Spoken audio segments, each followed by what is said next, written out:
اگر نبوت کا دروازہ بند نہ ہو چکا ہوتا تو عمر نبی ہوتے۔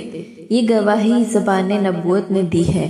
عمر وہ ہیں جن کے قلب اور زبان پر اللہ نے حق کا فیضان فرمایا ہے۔ رسول اللہ صلی اللہ علیہ وآلہ وسلم کا ارشاد ہے کہ اللہ تعالیٰ نے عمر کی زبان اور قلب پر حق کو رکھ دیا۔ تاریخ اسلام عمر کی شان یہ ہے کہ بارہا عرش الہی ان کی مکافات کا نزول ہوا ہے۔ شیطان ان کی صورت سے بھاگتا تھا۔ جس راہ پر عمر چل دیں شیطان کی ہمت نہ تھی کہ اس راہ پر چلیں۔ ان کی تہجد کا حال سنیے۔ حضرت حسن بصری رحمۃ اللہ علیہ فرماتے ہیں کہ حضرت عثمان بن ابو العاص نے حضرت عمر رضی اللہ تعالیٰ عنہ کی وفات کے بعد ان کی کسی بیوی سے نکاح کیا اور ان سے فرمایا کہ میں نے تم سے اس لیے نکاح نہیں کیا ہے کہ مجھے مال یا اولاد حاصل ہو، میں تو یہ معلوم کرنا چاہتا ہوں کہ رات میں حضرت عمر رضی اللہ تعالیٰ عنہ کی نماز کا کیا حال تھا۔ انہوں نے بتایا کہ امیر المومنین جب عشاء کی نماز پڑھ کر گھر آتے تو اپنے سرہانے پانی کا ایک برتن رکھوا لیتے۔ رات میں کسی وقت آنکھ کھلتی تو ہاتھ میں پانی لے کر چہرے پر ملتے، پھر اللہ کا ذکر کرتے کرتے پھر اونگ آ جاتی، آنکھ لگ جاتی، پھر آنکھ کھلتی، اسی طرح کرتے یہاں تک کہ وہ وقت آ جاتا جس وقت نماز تہجد کا معمول تھا۔ سبحان اللہ، ذکر الہی کی کیا دھن تھی۔ آنکھ کھلی ہے تو سونے کی فکر نہیں، آنکھوں پر اور چہرے پر پانی کی تری پہنچا کر جاگنے کی کوشش کرتے اور ذکر میں مشغول ہو جاتے، یہاں تک کہ پھر نیند کا غلبہ ہو جاتا، مگر کیسا غلبہ کہ پھر آنکھ کھل جاتی، پھر وہی پانی والا عمل اور ذکر الہی کی مشغولیت، رات اسی طرح گزرتی رہتی، یہاں تک کہ بستر چھوڑ کر نماز میں کھڑے ہونے کا وقت آ جاتا۔ اس باب میں حضرت عمر رضی اللہ تعالیٰ عنہ کا خیال اور نظریہ ملاخطہ ہو۔ صاحب رہبان اللیل نے امام احمد بن حنبل کی کتاب الزاہد سے نقل کیا ہے کہ ایک روز حضرت معاویہ بن خدیج رضی اللہ تعالیٰ عنہ دوپہر کے وقت حضرت امیر المومنین کی خدمت میں حاضر ہوئے۔ ان کا خیال تھا کہ امیر المومنین اس وقت سو رہے ہوں گے۔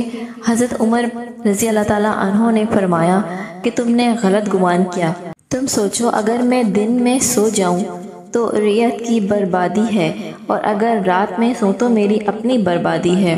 تم سوچو اے معاویہ کہ ان دونوں باتوں کو سامنے رکھتے ہوئے سونے کی گنجائش ہے۔ اللہ اکبر، کتنا پاکیزہ خیال تھا اور کتنا بلند مجاہدہ تھا۔ وہ بیٹھے بیٹھے نیند کی جھپکی لیتے تھے اور اکثر تو ایسا بھی ہوتا تھا کہ عشاء کی نماز پڑھائی اور گھر میں جا کر نوافل میں لگ گئے۔ سبحان اللہ، اور کتنی دیر تک۔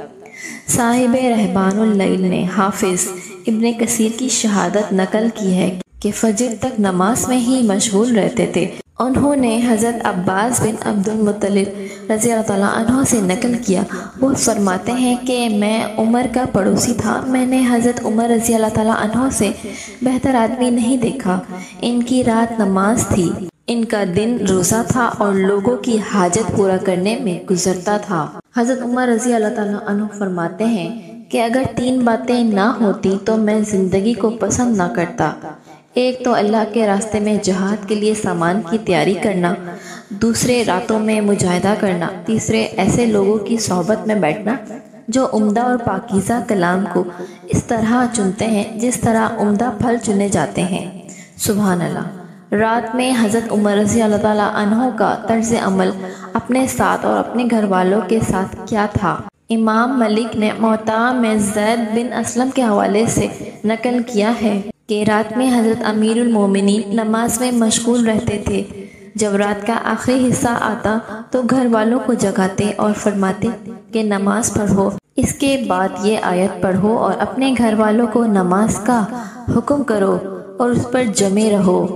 ہم تم سے رزق کمانے کا مطالبہ نہیں کرتے، ہم تم کو روزی دیتے ہیں اور اچھا انجام تو تقوی ہی کا ہے۔ حضرت عمر رضی اللہ تعالیٰ عنہ رات کی نماز میں اس قدر روتے تھے کہ آپ کے روئے اقدس پر آنسوں کے بہنے کی وجہ سے 2 سیاہ ہاریاں بن گئی تھیں۔